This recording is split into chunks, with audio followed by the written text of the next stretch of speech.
Hi, it's Kim, and welcome to the channel today. I've got some garden chores to do. I'm so tired of looking at these straggly looking hostas out front that I'm going to get out there and tackle them early this morning before it gets real hot.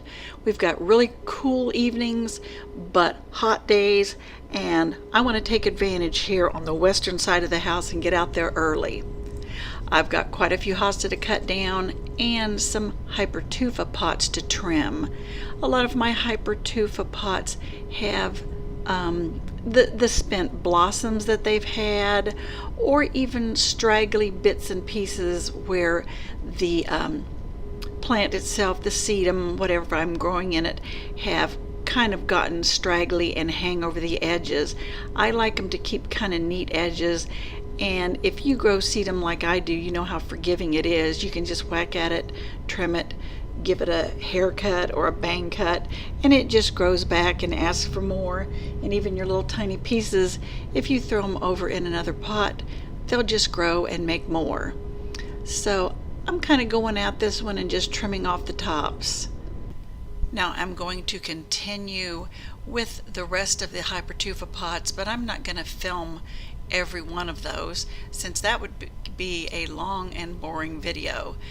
But I want to get everything gathered up so I can get it all carried back and put in the compost pile so that all of these little pieces will go to good use, either sprouting back there or just mulching up and making more soil and goodies to go around the garden.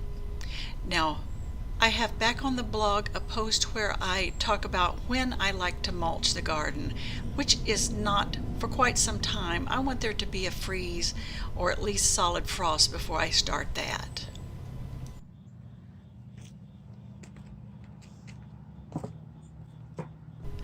Now I do have a lot of these hosta to clean up over here, and this is the way that I do it. It may not be your way of doing it, but I like to get rid of all this kind of like dead and decayed looking foliage. I just don't think it looks good out there in the fall, and I don't think it looks good over winter. And in my opinion, it kind of may harbor bugs or something that you don't want to overwinter in your garden.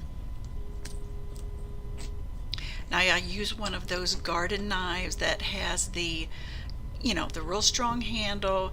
It is knife-like on one side and smooth on the other side, but the point you can use for digging. That's the type knife that I use.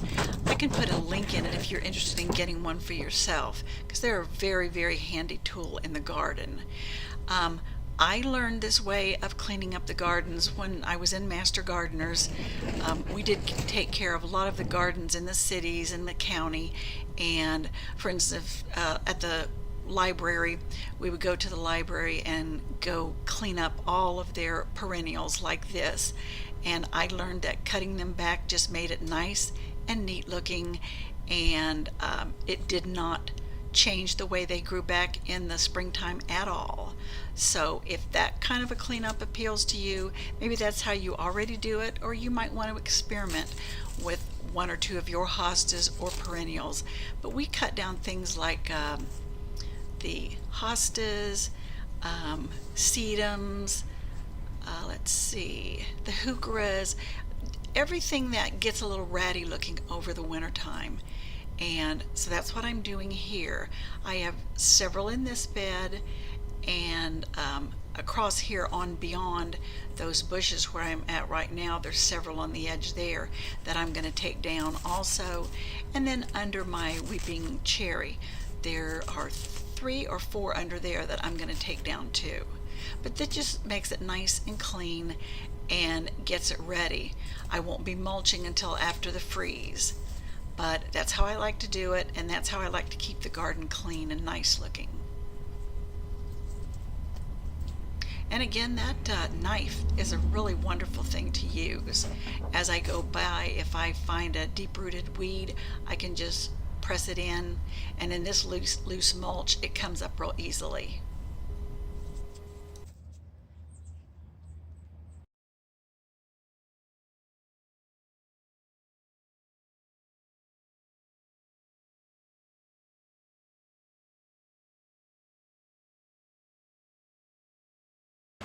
Now here's my elephant ear. This is the coffee cups one. It has done fairly well. Not as large and as much growth as I'd hoped, but it's doing real well. Now I had that in, if you'll recall, in the first of the year, I planted Swedish ivy in there with it. The Swedish ivy has gone insane. It is huge. I mean, compared to my regular Swedish ivy that I have in the house. Look at the size of that leaf. I mean, it's as big as the palm of your hand. Growing real well. And I've got a lot of that inside, so I don't really want to bring any inside. But I may consider that. I guess I could take a lot of root cuttings and let them get roots in water. Now, in here, now there's a little bit of the bird's nest down in there. You can just barely see it. It has just about been swamped, but I have the English ivy in here. I may pull some of that so that I can plant it inside. But I will, once the frost kills the growth on this coffee cups, I'm going to bring the bulb inside so I can have it again for next year. But I really think that looks nice. I've enjoyed having that plant. And over here, what I noticed, I pulled these out from beside the house, and they have the, I don't know, crocus, no, it's grape hyacinth and daffodils are planted in here. And I am not sure, I think that probably looks like the grape hyacinth. They're coming up. I guess the weather is confusing them. This one is even worse. Look at all that growth. But I haven't seen a bud yet. Let me come around here. Haven't seen any kind of bud come up. It's kind of in the bright sun. But they certainly are growing. So, explain that one. Oh, let me get out of the bright sun. There we go. And that was my little pot in a pot. Oh, and the other elephant ear, it's gradually been losing its leaves. Here, let me go on over there. It's gradually been losing its leaves. And again, I'm going to wait until that dies back. I'll take the bulb inside. Now, I only planted a little bit of the Swedish ivy in here, but I did plant the English ivy. And I think I'm going to take some inside. I don't think I've ever grown English ivy inside, so I'd like to try it. But when I pull it, I'm going to wash it, and wash it probably crazily, but I don't want to take in any bugs. And then there's a little bit of the Trandoscandia over there that we just pinched some tips and just crammed them down into the soil. And of course they've grown. And my creeping wire vine here, I am hoping it's the cool weather that has killed it. It looks brown and dead, but a varmint has been digging in it. Let's see if I can get it turned.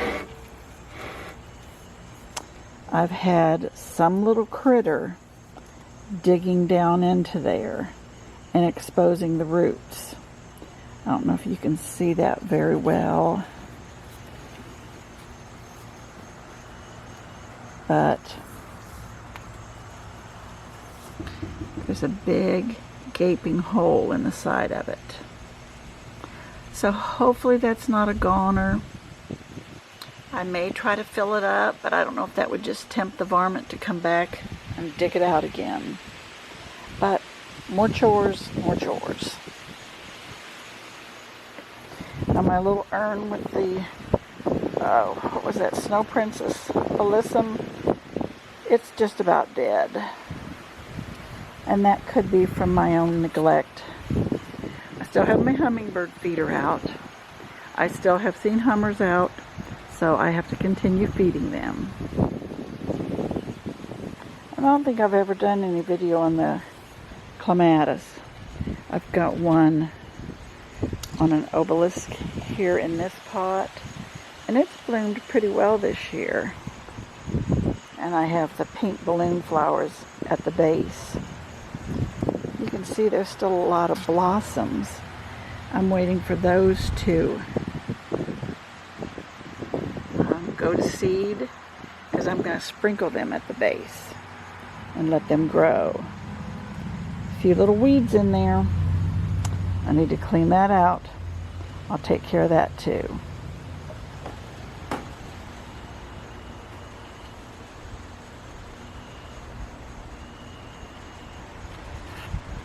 I guess one of the other chores is going to be to pull in this rug. We've got to take the umbrella down, but I still want that for another month. But we've definitely got to, I don't know, pull the rug out and let it dry and dry so that we can take it in for the winter. And I don't want to take it in when it's at all wet. I've got a lot to do, a lot to get done. So I'll just continue on and keep trying. Got a lot of pots waiting in the sun, leaching and waiting to be planted. I don't know when we'll ever get to those, so, but that'll be next spring. Well, thanks for joining me today. I've got a lot to get done, so you enjoy this beautiful fall day with its gorgeous blue skies, and I'll see you next video. Have a wonderful time in your garden. Bye-bye.